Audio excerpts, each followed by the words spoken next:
Miss হবে না আপনার পছন্দের টিভি শো। দেখুন জি5 অ্যাপে একদম ফ্রি। আপনি ঠাম্মা কিছু খেলেন না, আমাকে বসিয়ে দিলেন একা। আমার না তোমার ঠাম্মাকে খাইয়ে দিয়েছি। মাকে অনেক ওষুধ খেতে হয় তো, সেই জন্য আগেই খেয়ে নিয়েছেন। আর তুমি না খেলে আমি কি করে খাই বলো তো? এই তো তোমার খাওয়া হয়ে গেছে, এবার আমি শান্তি করে বসে খাবো। আপনিও তো বসে পড়তে পারতেন, হাতে হাতে আমরা নিয়ে নিতাম সব, একসাথে না হয় খেয়ে নিতাম। আমার খুব খারাপ লাগছে আপনি এখনো খাননি। না না, কিচ্ছু হবে না, আমার দেরি হলে কোনো কষ্ট হয় না গো। আচ্ছা কঙ্কামা, তোমার খুব কষ্ট হলো না আমাদের এই সামান্য আয়োজন? এটাকে যদি সামান্য আয়োজন বলেন তাহলে সত্যি আমার আর কিছু বলার নেই। আপনার হাতে না জাদু আছে। আমার সব কটা খাবার খুব ভালো লেগেছে। রান্নাটা মনে হয় আপনার প্যাশন, তাই না?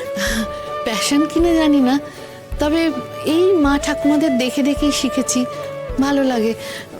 ওদেরই দেখেছি যে সামান্য জিনিস নিয়ে হাতের গুণে কি অসামান্য করে তুলতো। আমার ঠাকুমাকে দেখেছি জানো তো, ঝোপ ঘেঁটে ঘেঁটে কি সব তুলে এনে ঘন্ট টন্ট বানাতো, সে একেবারে অমৃত। তোমার ভালো লেগেছে শুনে আমার মনটা ভরে গেল। আচ্ছা, সমুজ্জ্বল দাগ খাবেন না?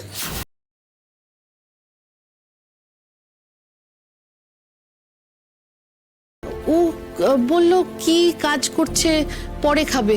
আরে ও এরকমই জানো তো, ওকে ধরে নিয়ে বসালে তবে খাবে। আমি একবার আপনাদের পুকুর পাড়টাতে যাব। পুকুর পাড় এই দুপুরবেলায়?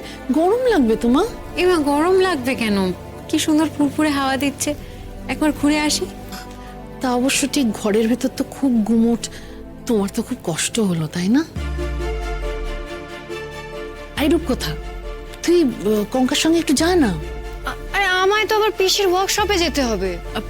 থাক না, ও না গেলেও হবে, আমি একা একাই চলে যেতে পারবো, আমি চিনি তো। ও তুমি চেনো বুঝি?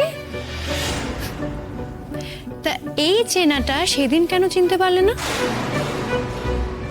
হা, রূপকথা থাক না, সেই তো আবার একই কথা শুরু করলি তুই। কেন? আমি তো অর্জুনদার সামনে কিছু বলছি না, আমি তো কঙ্কাবতীকেই জিজ্ঞেস করছি। কি হলো কঙ্কাবতী বলো, কেন সেদিন ওরকম ভাবে সমজলদাকে অপমানটা করলে তুমি? আমরা গরিব বলে কি আমাদের যখন খুশি যেমন ভাবে তোমরা অপমান করতে পারবে? হ্যাঁ, যেমন ভাবে চেনা অচেনা। আমি তোকে কিছু বলেছিলাম? হ্যাঁ, বলেছিলাম না উনি আমার বন্ধু পত্নী, আমার ভাইয়ের মতো একজন তার স্ত্রী, তার একটা রেসপেক্ট আছে তো।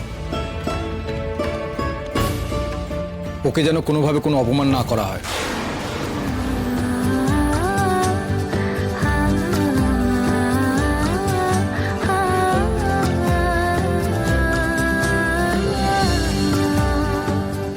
কেন সমুজ্জ্বল, কেন এই কথাগুলো বারবার বলছো তুমি?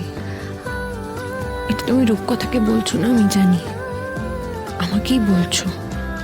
এইভাবে কষ্ট দেবে বলেই কি আজ বাড়িতে থেকে গেছো তুমি?